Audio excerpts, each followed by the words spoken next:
close to getting taken out after having a fantastic game just last game for Optic Academy.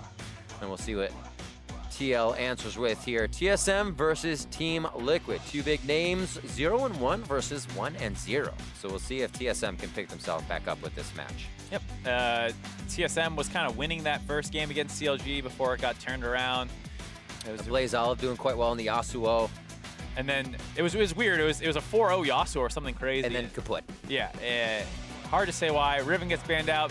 Viper's main and actually in meta finally, because he was playing it all the time when it wasn't in meta. Now Fighters with that Conqueror rune much more effective up in the top side. Now it's real serial. Is that a Yi? That's a Yi. So far away. Yi gets banned out. Let's see what the lock-in is here. I doubt it's Warwick. I'm gonna go ahead and speculate. It's not a Warwick. It's a Zoe lock-in. So here's a question for you. If you're banning, do you ban Tarek or do you ban Yi? That doesn't really matter. You know, it's tempting to say Tarek because you get, you know, Cosmic Radiance, blah, blah, blah. Cosmic Radiance can work in the bot lane. You can play a bot lane Tarek. It's not very meta right now, but technically he is the more flexible champion. But a lot of people talk about how that Yi strat can be run with other stuff. Like you can run it with a Braum or something. And so if your concern is strictly, I don't want to play against a super Yi, then banning the Yi is the most effective way to do that. So if I was in that position, I would probably ban the Yi. Actually an answer. I was trying to stump you. Damn. Lucian locked in with the Braum. Ornn and Trundle on the other side. As this, they take tank to the bank for TL Academy. And was it they watched the last game, they're like, yo, that looked fun, standard, playing that game we played for 7 years. Let's play that again. What are you guys doing? Oh, man. Lock it in. You don't know how long you have. Maybe all this gets nerfed and it's just back to standard. Enjoy it while you can, boys. Live Design realizes, they're like, oh, that button's been on. We haven't had a chance to play the past few weeks. We didn't realize what was happening. Sorry, guys. Sorry, we're going to go ahead and revert it. Ooh, Morg goes in. Morg banned last game, so we'll definitely get to see the play from her this time, most likely in the hands of Joey, being one of his champions. But who knows? Yeah, I mean, who knows? Anything probably this can go time. Anywhere. I mean, Horn. Yeah, I mean, you can Trundle mid, pretty safe bet.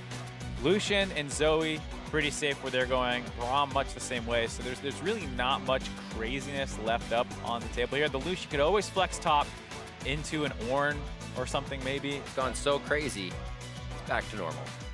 That is the truly crazy. On this patch, the meta is the crazy. Just right full circle. Yeah. Yasuo getting taken out from Insanity. What will be next? That was actually a Blaze Olive's play. So he says, I don't want to have to deal with that. Also can do things outside of my lane that I can't stop. Xin Zhao away from Mike Young, who had a pretty rough game yesterday. Trying to make an impact, trying to get the Baron steals in, was not working out for him. So we'll see if he can brush that off today, as Ezreal is the final ban for TSM Academy. We'll have to see that Ornn sticks in the top lane. I remember, you know, Viper played Ornn yesterday, and once again, it was kind of just like, wait, you're a fighter player with a bunch of aggressive tendencies, and now when fighters are meta, you're playing the tanks. What's going on here? And it looks like we're setting up for that again. Shoryu locking in that Varus. Kind of talked about that a little bit last game, being one of those champions who can kind of go that new AP marksman build that we've kind of been seeing taking off a little bit. The Loaf? They bring in the Loaf. Olaf is in. Looks like Mike Young will take that to the jungle, so he's definitely going back to, hey, this feels good. This is a champion that was in my wheelhouse recently in the last plays. And we see Pie Cake Lord back to the Shen, second day in a row. Yep, Shen, Olaf, pretty old, famous combo. Unstoppable dive buddies going in there trying to blow people up. And lock it in. You dirty, dirty man. Okay. Aurelion Soul, they didn't have the Morg. It would have been interesting to see where they put it, but Insanity shooting for the stars this game in the mid lane. We have a minute left, 20 seconds is when they all need to be sorted into their positions, but I think we're getting what we're gonna get right here. Yeah, not too much flexibility here. Oh, ha. They're messing around. We did see Morg top recently. They're messing around. We did see Morg top recently. It's possible. We'll 15 see. 15 seconds. I doubt it. You make your bot lane much worse in order to do this. Oh. There they go. I mean, Morgana into Braum is a classic counter pick. You stop that passive from ever going off, as well as kind of deny some of that all in at 6 potentially. And while maybe that makes your top lane slightly better, it's really not going, not worth it. So no surprise to see that happen.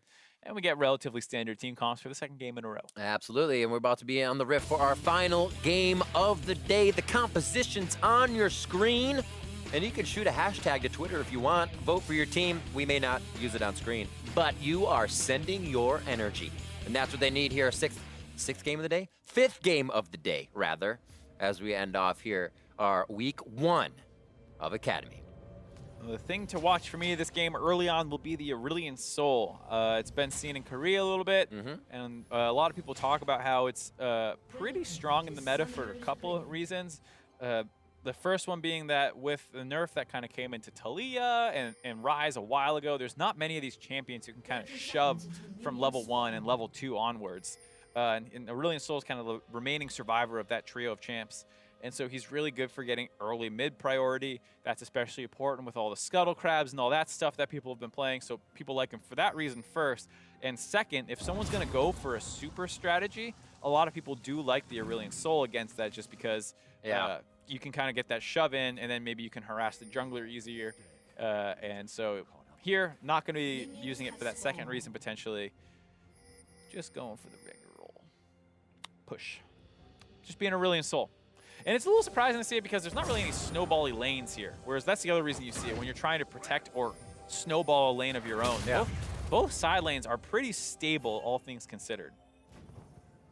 A tormented soil start for Joey means he has to back the heck out of the jungle. He has no crowd control. And I don't know if they're actually going to be able to trade here. We'll see how it pans out. Hard will probably know that his bottom's getting taken, so he'll head towards that top side. But I'm interested to see what Mike Young does. This is that point in time, what I was saying in the game before, we're like, why doesn't Mike Young just go over to his blue to stop it from going down? Kind of thing. Uh-oh. But it doesn't work that way. A little bit of back and forth. Love taps in the bot side here. Remember, Joey actually had Tormented Soil. So interesting for them to back off the fight there to start things off. Yeah, I like their decision, though, because they chose to go for the minion wave instead. Mr. Rawls actually had to take a long path around, so you can see that they're pretty ahead in terms of killing these minions off. The whole backline's going to die a little bit faster for them. And here's kind of the answer to my question, is you want to also grab Scuttle, a very important thing in the early part of the game. Mike Young's going to grab that one and have his whole bot side to work with. Vertical jangling. Vertical jangles as hard is indeed up in the other team's top side. Oh, he's going to leave it. Dirty man. Ooh, that's not a nice boy thing to do. The wolf is like, I'm not letting go, man. I know what you're trying to do. So actually a ping over to that side. They say, we know Mike's over here. We don't know for how long or if he's doing these wolves. Keep your eyes on me. So now Mike has a bit of an idea that Hard is gone. If there was a ward in that pixel brush that had known that all that was going on. So that's why Mike Young didn't rush over the top side, try and do like a blue to blue thing. He knew what was going on. But that's the question. Why don't you? Go fight him. Take that fight. That's what I want to see. Take teleport. We'll go over there level 1. It's a little scary versus Aurelian Soul. Anytime you're going for early jungle skirmishes, so you're a Think little about all the existential things adding on. Yeah, absolutely. But early wraparound here. Dun, dun, dun. Good flash forward. Ooh, late black shield. Can they get the block on? No, it does stop the concussive blows from tagging, but here are the hits. The last one goes through, and there is no heal in that bot lane. Shorey goes down. Gets taken out very quickly there, and even though the black shield was able to stop the slows and the stuns from coming in, at that point there was just too much lane to run up. Black shield eventually got broken off and finished by Mike Young's axe. Very good conversion on that early vertical jungling there. You have to be careful. You know that your jungler will not be down there. The enemy team knows your jungler is not down there, and you're pushed up in this lane. Mike Young gets the punish. Ooh. Joey waltzing out. You feel so bad when you can't do anything. Like, I'm sorry, man. Neither of us have the security to get out of this. I put my shield on you. Till teleport back in the lane, though. 28 to 22, so that was kind of a push on the minions. That is cleaned up in the wave you see getting thrown into Mr. Rales as he teleports back. So pretty much all even after the back and forth with the assists going to Shady and Rales. Good start for Mike Young, though, after his games yesterday. Yep, good. Game. Game.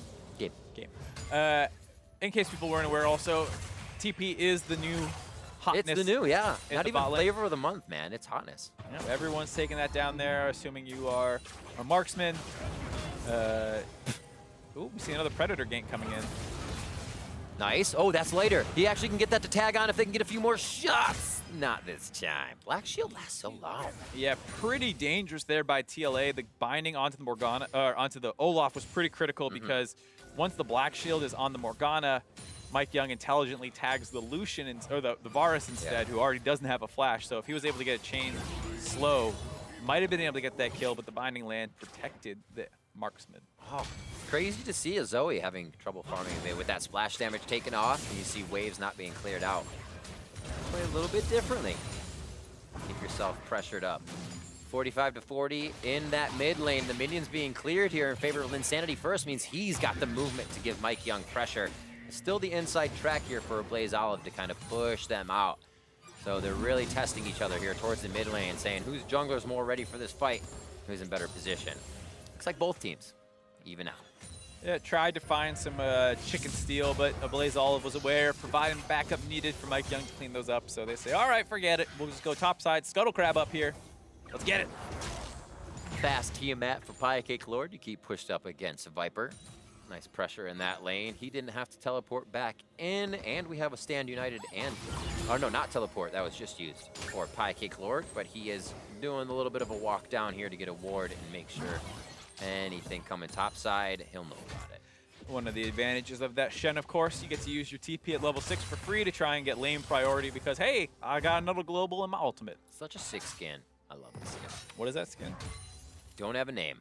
Is it Pulsefire? It's got like it's all technological and stuff. Well, right now it's getting scratched up by Viper. Any skin with the cape though is a +1. Oh, it has a cape. I'm really bad at noticing skins, man. I guess it's like a waist cape, so it's okay. Oh, is it a loincloth? The loin. Loin cape. New name for those. Surprised that didn't catch on more. Oh my god. Slow going this game. Definitely less active than the other games. The more standard, the more back to usual we're getting these. Well, it's one of those games where both teams have very effective tools to counter out some of the strategies. That's true, right? You have the Black Shield or the shield on Braum kind of things. Yeah, Morgana neutralizes the Braum. Shen can neutralize Aurelion Sol a little bit if you're looking for bot lane roams. Yep. You also kind of neutralize Olaf's early aggressive game. So it's one of those games definitely where there's been a lot of focus on that. But up here, Viper had done a good enough job to chunk out Cake down to half HP. Did not feel safe underneath this turret. Get enough of those shots on. Brittle starts to wear away you very nicely. Cake Lord feeling that. He'll come back to lane. Still has his minion dematerializers every single time to use on the wave. Looks like he may be doing that a few times here to now get this one pushed up more. They can do some more damage. Bot lane's going to try to be traded as fast as possible, but they're starting from 100 on this thing. They have a ways to go. They're going to get Mike Young's help to flush out what would be Shoryu and Joey, but they'll make it back in time, really kind of flip-flopping the map pressure and what TSM wanted to get back.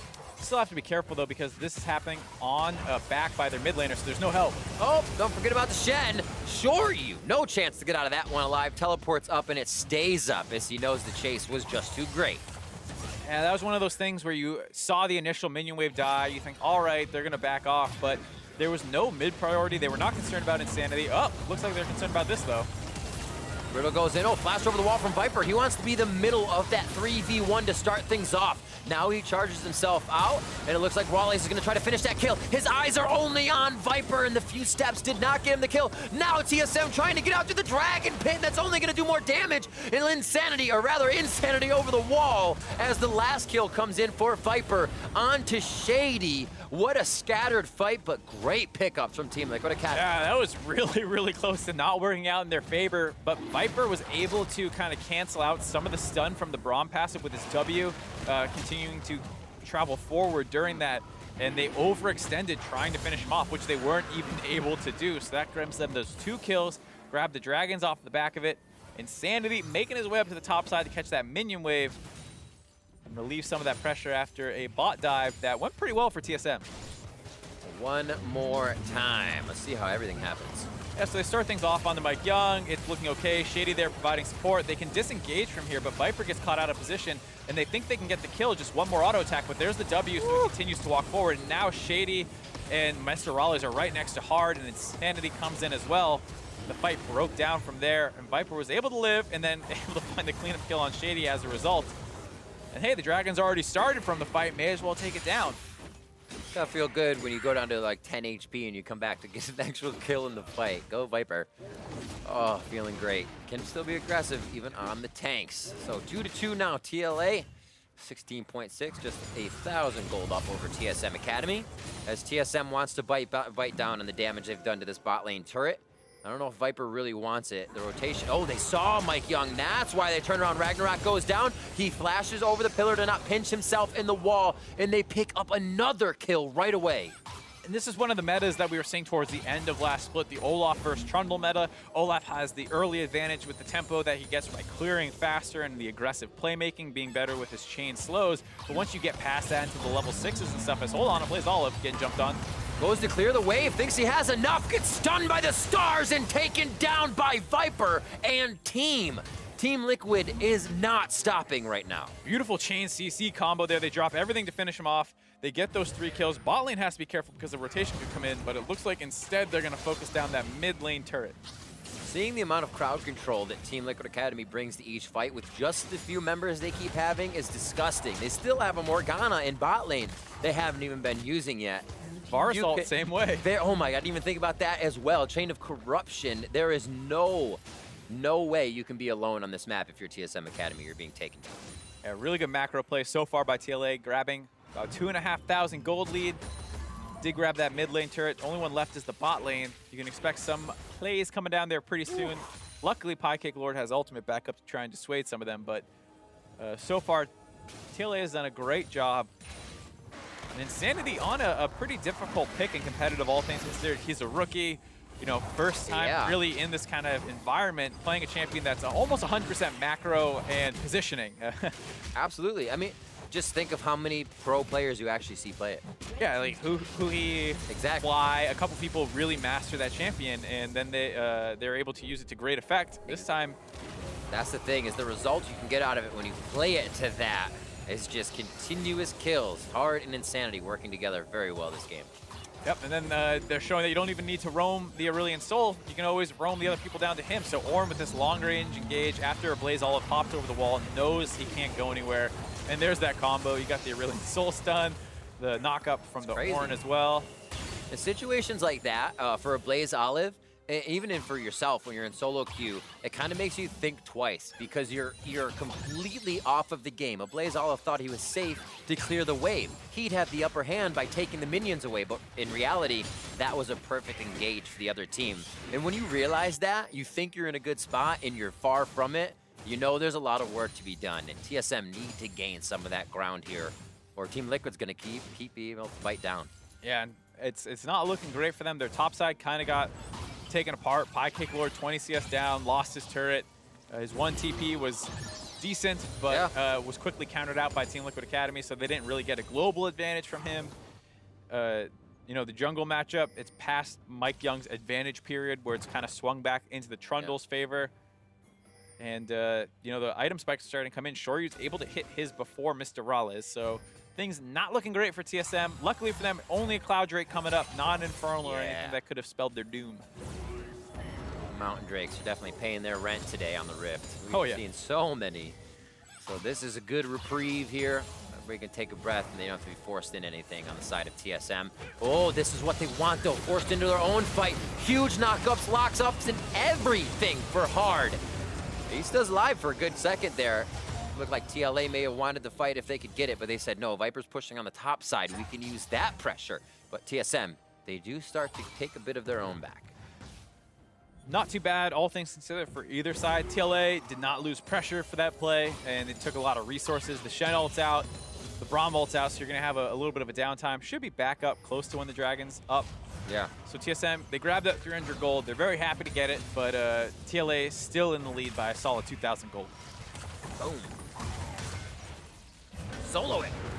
Oh, wow. Nope, it's not solo anymore, Riv. Not a solo anymore. It takes so long. You know they're going to be coming. You only help them. Thanks for leashing it, man. You can dream, though. You hope and dream, and you feel really good if you do get it. Like, how the hell did that happen? I didn't have anything else to do. I was waiting for the minion wave to shove out. Like, yeah. I'll take a crack at this. Might work out. That was the best. That was the worst part, I should say, of kind of learning League when you don't know what to do in that off time. If you're Viper, you just go try to take a buff. It may not work. That's probably one of the situations that result in the most random deaths for people in solo queue. It's like, I have pushed in the wave. What should I do? Where do I go? Sometimes people are like, I'll harass him under his turret, and then they get ganked and killed. Or they're like, I'll go invade, and then they get collapsed on by the jungler and killed. It's a very unique skill set. Like, what do I do with my free time? At least I won my lane. 4-3 here as they do start up on the Cloud Drake. He typed ferociously in all chat. Whoa, Mike Young in and out. Tries to play it quick, and he cannot. And there you go. High Kick Lord's ult. With the fact he went full Titanic first, not actually any cooldown reduction in the build, so no ultimate available. Didn't want to really fight over the Cloud Drake. Like you said, yeah, nice cute little try by Mike Young. Probably not worth the flash though. Little taunt and flaunt here on the top side. Call the Forge guy. Brittle destroys you, especially if he tags both Brittles on his abilities with that ultimate. It'll call the Forge God one more time. That's going to be enough. Great rotation in the extended fight from Viper. This guy's been involved in just about everything this game. Yeah, showing some of those carry mechanics on the tank there, able to get a big advantage for himself. And Hard shows up just in time to steal that kill. Thank you very much. Absolutely. He's like, you've been participating in just about 90% of it. I'm 100%. 3-2 on the board there with only one death, meaning his participation is going even deeper. TSM not shy to keep pushing in, knowing they have the aggression on the bot side. They're going to flex their muscles there a little bit, but do not come up with the turret. And Viper gets free time with Shelly on the top side. So everything that TSM do, TLA answers back with a little bit more of an advantage. Yeah, definitely much more reminiscent of the games that we were seeing in the previous season. The slow, grindy game, picking up advantages all over the map. TSM are trying to pick their spots, but it feels like they just never get quite enough off them. That kill, a minute before Dragon, not really influencing the game. High Kick Lord just stuck up too far in that top side. Actually has a big impact, and then Shelly gets dropped in the top lane. You lose a turret for your death. Objective control throughout the game. Cloud Mountain, Shelly as well. Buffs are about to come up, so that'll be both teams kind of heading to red buff. Top side's actually Harsh, just gonna grab that. Shoryu says, no worries, it might be yours. Older divvied up, we'll see. Choose your own adventure at this point. Yeah, I'm sure.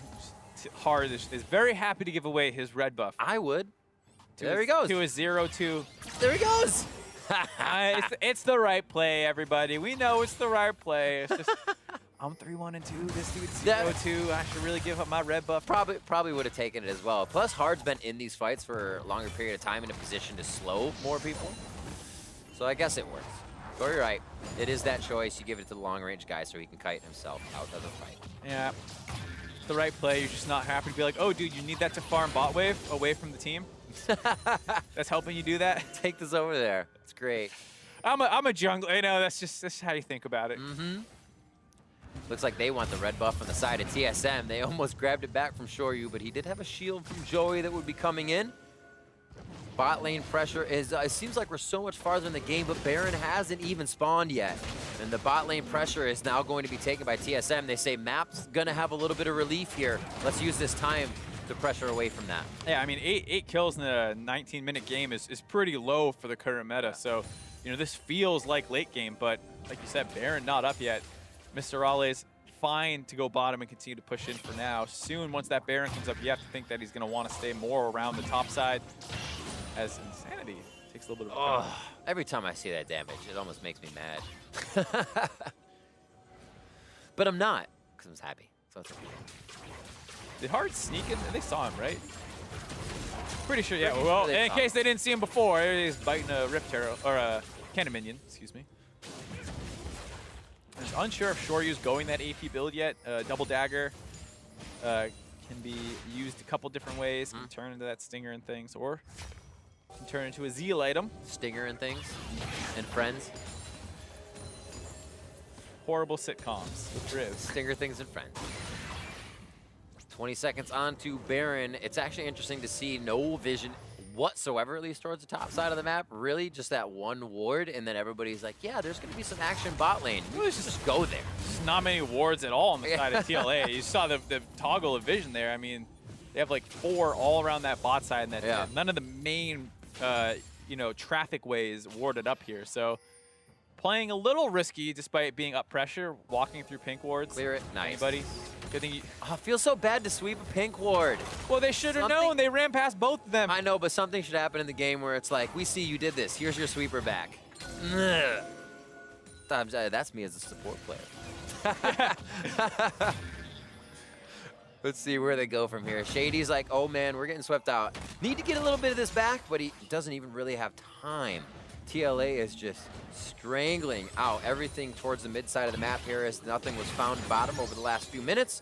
We'll start to see that vision come up that was lacking oh so much. Yeah, I think to be fair to TLA, they kind of knew that there was no reason putting significant vision down the bot side. Baron spawning in, you know, 30 seconds a minute, so we'll pressure around bot lane, but we're not going to invest very many vision resources into it. And now that Orin's down there and they've ran up to the top side, they instantly drop a bunch of wards around Baron. They go back, pick up, you know, 7 more pink wards for themselves in their inventory.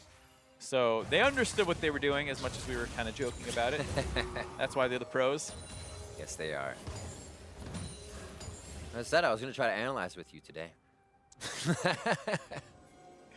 Guess I should just leave it up to No, trust me. Hey, I was right there with you until I was like, huh, that makes sense now that I see them actually using their vision abilities. Infernal Drake's up, though, so no, not that small of an objective 21 minutes into the game. Definitely worth fighting over. They say, hey, down towards mid, though. We'll route you first before you go for the Drake. Good catch onto Hard. He's actually been having a really good game. That would be great gold shutdown for the team. Throws down the ultimate and just becomes hard to take down. Ragnarok thrown down by Mike Young. He gets out of the fight, a flash away from Viper as he gets the safety. Shoryu's there. He says, I can deliver, but no more crowd control for me. Throws out the chain of corruption and the damage now to follow. An ultimate forward from a Blaze Olive to see if he can get a bit more steroid on that Paddle Star. But they back off. Nobody goes down in this fight, but a lot of abilities are used and just a few summoners. Yeah, very scrappy fight. Viper came in, held his ult maybe a little bit too long because by the time he tried to use Call of the Forge God, he was already in a position to get CC'd up. Took a lot of damage and couldn't really use it to engage. Had to run away at that point after Hard. Looked like he was kind of intentionally baiting getting hit by that stuff as Viper was wrapping around from the backside. Now Joey starting to feel the pain of this Zoe in an extended team fight skirmish. Raleigh's just teleported in, and I wonder if they're going to just pull the trigger here. They have an easy fight. Joey's so low. Hard actually coming off of being low, but he can stay in the fight for a bit. And they get an easy contest on, or no contest, I should say. Easy Dragon and first Infernal for TSM. See how they can utilize this time. It's kind of the first moment they've had breathing room on the map. Yeah, from down a fair amount of gold, almost 4K, 3.5. It's very nice to see them able to win. You know, not through kills, but by HP advantages, a skirmish around that Infernal Drake and begin making their way back into that game. He cost him some stuff, though. Mr. Raleigh's losing his TP. Whoa. I wonder if they know that he used his TP. The back time from him being to the fight, they could have relayed that information. No, definitely not past something they could do. And an uncontested Dragon goes to an uncontested Baron now for Team Liquid. I'd say that's worth it for an Infernal. Yeah, I would definitely take that trade. And this is kind of where that Vision investment from before paid off. They didn't need to go and fight for Vision again. They put the Vision down way before the Dragon shows up. Dragon spawns, they skirmish around there, and then TSM does not flip their Vision back up to the top side quickly enough, and TLA finds a window to grab a free Baron just, you know, for the second game in a row, showing how important macro still is to the game. They're going to be able to take down Piecake Lord too. I have trouble to believe he's getting out of here if they don't get the turret either. Ooh. Flash, dash, dodge. He gets himself out, and this turret's going to be dropping. So whether they get him or not, they are still controlling the map. Now they got the 5-man push going. Piecake Lord doesn't have his ultimate, but does have TP. There's no ult for Orin, so probably not a dive going to be coming in here. Just going to try and get some pressure. Imagine they'll want to back soon because it's been a little while now. They have to have quite a surplus of gold. This is the last turret, I'd say, and they say that's enough. Let's not pressure too much. And there's the turnaround coming in from Team Liquid Academy. Very methodical at just orchestrating these fights nicely.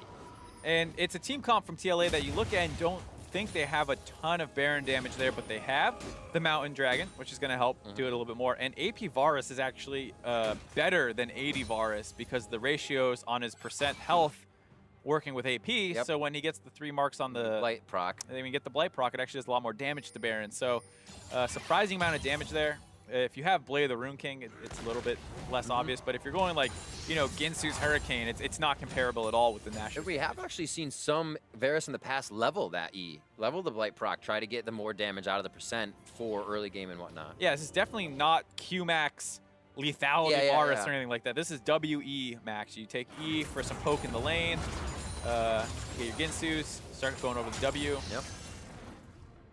There you go. And there you go. Doing big damage. 0-2-0. Unfortunately, not huge damage for him this game. It seems like the AD carries are coming up short in all of these games. The junglers are getting kills, supports are getting more kills. Oh, and these aggressive fights, it's so chaotic. They're not leaving any kills anywhere. Man, Mr. Raleigh is in there. He's doing it this game. Heck yeah. And he's actually different as well. Essence Reaver this time to Black Cleaver as opposed to Piglets from last build. Yeah. Tearing through the armor, though. Yeah, I was going to say, you know, last game, not that many tanks. Definitely understandable. This time here, that Ornn getting pretty big. The Trundle will be big, stealing from the Shen. So definitely is going to want some of that shred on his targets. Man, the Zoe bubble still drowsying you after the shield comes on. Always wondering if that changed and fixed it, but nope. You still sleep. Nope, just the QSS portion of it. Bing, bang, boom! Joey gets a hit there. They're still going to be confident to go in on this one, but Joey may be using the shield for himself at this point. Shoryu gets it so he can throw up a hail of arrows, slowing people down a little bit on any type of rebuttal here for the turret. Thought I heard a call the Forge God for a second there. A small horn, it's like, small horn goes off. Just the taunt, just the taunt. Joey, you know, kind of too low to go up there and fish with bindings. That's normally what a Morgana wants to do, but after getting hit by Zoe like that, does not feel safe looking for bindings. It does make this 5-man siege pretty awkward. Shoryu doesn't have much room to walk up and hit the turret, so Baron times out. Ooh, very good damage on the Pie Cake Lord. No minions, though, to get into that turret, and I think they're not wasting their time, but may have spent a bit too much. They don't have much to work with. And they're gonna see that. Start heading out. Oh, beautifully done by Hard. That is such a troll under the bridge move. Yeah, you think like, oh, pepper them on the way out. Maybe we can TP our Shen in somewhere. No. How about no? Great job. A little back and forth here, but TSM holding off and actually not allowing too much damage on that turret. Usually you would see a team pushing in, say, there's the first wave. There's the second wave. Maybe by 3.5, they have the inhibitor open, but good hold. Yeah, definitely. I think Ablaze Olive put in some work there, chunking out the Morgana, making her not feel safe. And that just put some whole hesitancy in TLA's game plan, because you saw they do have a fair amount of chain CC. You can just Varus ult somebody, and then you Trundle ult him, and then you Morgana bind him, and that person never gets to move. And TLA might be able to kill him from range, but with Morgana being scared and some of this stuff, they were a lot more hesitant. The Baron times out, and they're able to keep all their inhibitor turrets up alive. I actually think that passive, whenever he kills something, he's attacking faster, and he has Rage Blade. Good lord. Good old Varus. He is just flying through those arrows right now. See where TSM can go from here. They do have some vision behind them. Might be a crazy teleport, or if Viper can just route down through that, he might not get himself in too much trouble. He's going to meet up with 2 members here quite soon.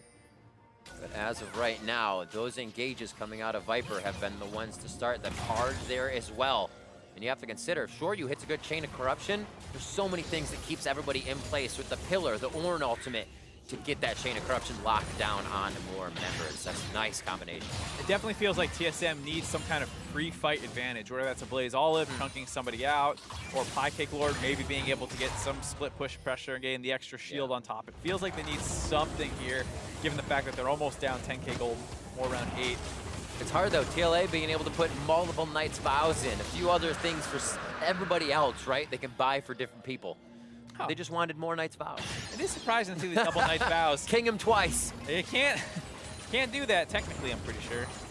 It's always weird because there's conduits and then there's like the thing. Right. Because Zeke's is a conduit, I think, but Knight's Vow is not technically. So I'm pretty sure that Hard got Vipers, and then everything else is on Shoryu. Huh. I was gonna say maybe you put it on Insanity. We'll have to see where these little indicators are pointing on the ground at some point. But all things considered, not too much of a surprise. I am surprised to see Insanity go for the Oblivion Orb into Morello Nomicon. There's not a ton of feeling on TSM Academy side, as well as the fact that you're going to be in what feel like pretty long fights, so Leandry's might have made some sense. So I think you're right. Viper put it on Insanity. Because I just saw Insanity was pointing down at him as he ran about. Whoa. That was close. So I get himself the safety. Paddle Star just short. Just those noises. Yeah. Blowing raspberries. Almost through. Joey getting a binding just off the backside. Chain of Corruption goes out. That's going to be hitting a lot of ultimates. Glacial Fisher back. One last piercing arrow does not take down Shady as he's just too healthy to go down. And it looks like they're going to start moving up towards that barren area. A dodge out on the Drowsy Bubble gives TLA now positioning to put down wards and possibly get a fight that they want. Yeah, I mean, they did force out Shady. He's back in base. Pike Lord can TP in here. It will be basically a 4v5 with only the support forced out, so they're going for the turn. Oh my word. Not able to move. Ablazealis has to flash immediately when he gets himself down on the ground. Raleigh is also backing up as they kite the fight. Pike Lord doing a great job with that in the middle of the fight to block the autos. And it is going to be the help coming in from Shoryu to take that first kill. TLA holding on that back line, but it seemed like everybody was taking the same amount of damage as you see their health bars almost equal. Yeah, it felt like Mike Young maybe should have charged in there to help support. Yeah. Just buy a little bit more space for Mr. Rawlings to walk forward. Joey getting a little crazy. Baron goes down. No Ragnarok there as Mike Young wanted to try to get the last smite fight to go down. This means they were going for broke and losing their entire team. This could be TLA in the base. Yeah, I mean, there's 40-second death timers after that. Pie Lord down for 20. They're going to be able to at least grab 2 inhibitor turrets, I believe. And we'll have to see if they want to try and end the game. I mean, 30 more seconds. The attack speed on Shoryu is going to be huge. And they got the bannered up Baron Cannon minion. This could be the game. This could absolutely be the game. Still 20 seconds going down. First Nexus turret. You are going to have that Shen coming up. Will Pie Lord be able to do anything as they lock down Raleigh just outside the base? No, they will not. TLA's eyes on the Nexus and Team Liquid take the win over TSM Academy. TSM just slowly getting eked out in advantages over the course of that game before finally getting their back broken in that last fight. They actually only lose one person at the beginning, but they know they can't afford to give that Baron up, and after they lose the Baron, they still give up a couple more kills, and that's all it takes to end that game. The Liquid coming out super strong to start this one and kind of holding it all the way through. We saw that aggression from Mike Young. We said he needed to come out strong. Had a difficult game yesterday. A few Barons were missed out there, and that can play on a jungler's mentality. Gets the first kill. Things look great. Not even a what happened from there. TLA just said, no more of that. Yeah, it just felt like that one play happened. Great. Nice play by Mike Young. Maybe a mistake on TLA's bot lane for being that pushed up. But then we talked about how many factors there are for neutralizing each other's comp. The Shen neutralizes some bot lane aggression. Morgana and Aurelion Sol can come down as well. So basically the game slows down from that point, and Pie Lord starts losing the 1v1 against Viper, who starts making plays. Then those guys start comboing together around mid lane, and their bot lane, who was losing, was 0-2, not having the best time, didn't matter as the rest of TLA were able to make better decisions over the course of the game and find more advantages. That was really the thing as well. Hard having a beautiful game coming out here all over the map as well, helping people just get, I'd say, the assists, the kills, and then he was participating in just about everything that happened in the mid-game. And to have a trundle that big is ridiculous. He feels a lot like the glue guy for this team. And even looking back at last split when Viper and Mickey were playing crazy stuff, you know, we interviewed him and we're like, is it hard playing with such aggressive players? Do you not know where you need to be? And he's like, no, I generally know what's going to happen at different points in the game and who I need to be supporting when. This game felt pretty similar, albeit a much slower version where he's just always in the right place. Well, being in the right place brought them to this final fight as we replay it, where we just saw Team Liquid handling each fight up to here, but then even with Joey low, they were always pressuring TSM into a fight they almost didn't want. Yeah, at this point, it was a little bit too late to try and make this play. Mike Young didn't have his ult after a skirmish forced it out, but Pie Cake Lord had died right before that. You look at the situation, say maybe Mike Young, if you're going to charge in and try and win a fight, you do it when it's actually a fight. At that point, no Ragnarok, no way to actually get that Baron, just kind of runs into his death. And with those extra deaths that came in, they no longer have any way to hold their base. Do you see anything different for happening for kind of TSM in the mid part of the game? Maybe they played too lax. Blaze Olive was trying to hit the bubbles, and he had a few positions here and there, but what could have been that kind of solution? It was tough to say because I believe the Aurelion Sol was the last pick, so it felt like they kind of set up this Lucian Braum lane, and they have the Olaf for the aggression. At level 6, we're going to dive your bot lane, but then, you know, they tried it once, I think, and they got 1 kill, and it just, like, never really converted and blew the game open. And on the flip side, it felt like TLA were always making the right decision. So maybe this is something where you look at it and say you need a more aggressive comp, but it's hard to know that in the moment as you're drafting. And a 0-2 start for TSM as well. As they hit that, we'll have to see what they can do. Team Liquid starting with the 2-0, which has to feel good for the Liquid fans.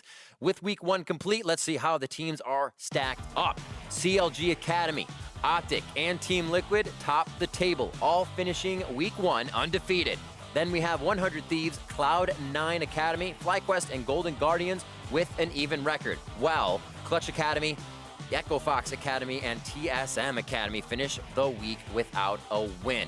Academy has wrapped up for the week as it is, which means the LCS is just around the corner. Tomorrow, you'll see Game 1 rematch of the Summer Finals between 100 Thieves and Team Liquid. Then we have a classic rivalry match between TSM and Counter Logic Gaming before Clutch takes on Cloud9's new roster, which is going to be insane. We just saw the roster of Academy lose today, which may actually kind of put truth to Golden Glue. Zazel and Keith are playing much better right now within this era of play. It's really hard. This time of play. The era, been a few weeks. It's hard to say because based off the 2 games that we saw in Academy out of you know, the LCS starter, former LCS starters for C9, they didn't feel like a huge factor for and against them. Like when they won yesterday, felt like Shiro and Blabber popped off really hard. This time when they lost, it felt like Shiro and Blabber did the opposite. kind of got steamrolled. So it was hard to really indicate that this is like what they want to do, but they didn't seem like they were super